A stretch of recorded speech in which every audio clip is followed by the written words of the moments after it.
My name's John Baird, so I head up the digital economy theme in EPSRC, which is a cross-council challenge theme which involves not just EPSRC taking the lead, but also the Economic and Social Science Research Council, ESRC, and the Arts and Humanities Research Council, AHRC. And I also head up another cross-council aspect to do with cybersecurity as part of the, this is a bit of a mouthful, part of the Partnerships for Conflict, Crime and Security. So EPSRC again leads on the cybersecurity bits, where AHRC lead on conflict and ESRC lead on crime. So two cross-council themes, one EPSRC leads, one ESRC leads. The panel today was all around issues of cybersecurity and the societal dimensions, including aspects related to privacy and trust and identity. So we had quite a good discussion, and actually very lively panel discussion as well. So really good panel, excellent panel members on there. This is a really exciting and topical area for society. Lots of government reports coming out at the moment, lots of EU reports to do with people's privacy, data protection, national security issues as well, and driven really by the whole digitisation of society. More and more devices being connected. How are they being connected? What sort of consent do you give to certain things? If you've agreed to have your data shared with a company and then they reuse it and reposition it, how far do you go? How far can a company go? So it's almost as if the technology is driving things faster than the legislation is driving it, and there's things we don't know that are going to be problems in the future. Maybe some things we do know are problems and we should try and tackle them, and some things we don't. But there's a big national security agenda as well. So a couple of weeks ago there was the National Strategic Defence Review, and that's promised something like £1.8 billion over the next few years.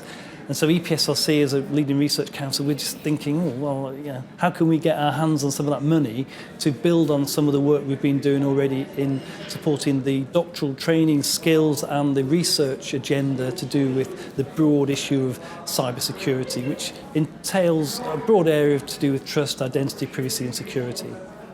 Well, there were several messages really that came out. I think probably worth just summarising one, particularly the balance between in a sort of digitised or digital society, it's ever more connected, the balance between people's personal privacy and then security. So in order to develop services, you might have to give people a bit more information than you perhaps feel comfortable about, but then maybe you get a better service as a result of it.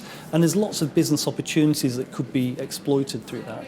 But one of the big issues, if you like, that came out, not just in this panel, but in other issues and other agendas, is the whole skills dimension.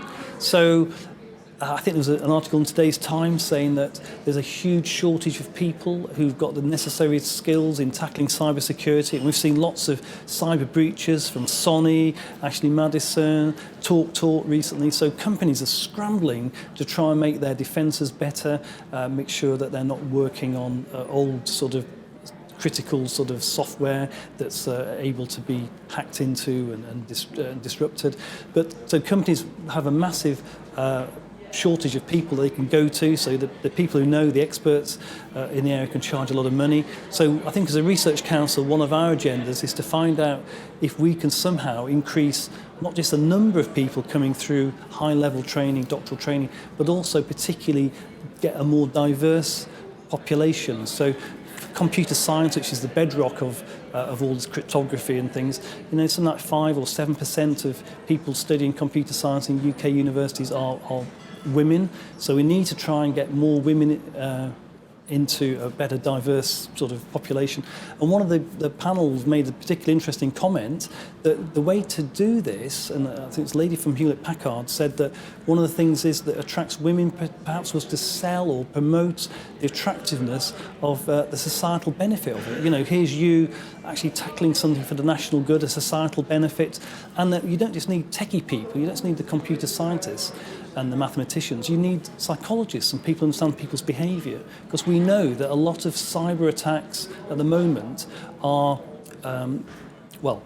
perpetrated by people who then exploit vulnerabilities. It's how people behave and respond to things like, why should I click on this particular link or something? So you have to train people to perhaps look at why they're not doing better passwords, or why they are feeling that they're led down certain pathways to expose themselves to, say, phishing attacks and things like that. So there's lots of things we could do to intervene with people and make the people skills better, and I think companies would benefit from that, and I think that will make it more attractive to bring a wider gender diversity into the skills base. Why is research in this area important? Well, I think we're not starting from sort of ground zero. Already in various programs within the research councils, through the ICT theme, for example, in EPSRC, and also the Cross-Council Partnership for Conflict, Crime and Security, where we've adopted more of an interdisciplinary approach. We've already worked with other agencies like GCHQ, like CPNI, the security agencies, DSTL, for example, to try and harness some of joint funding really, and opportunities to co-create solutions to problems. So for example, some of the research institutes we've set up that jointly funded with both GCHQ and CPNI have attracted equal funding from them.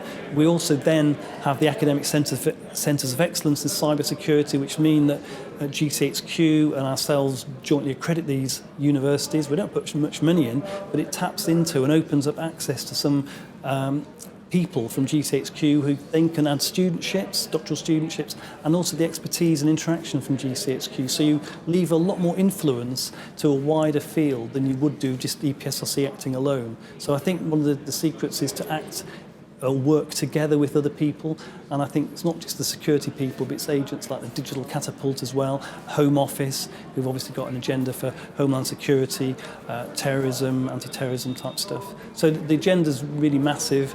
It's not just cyber security, it's cyber crime, conflict and all that stuff.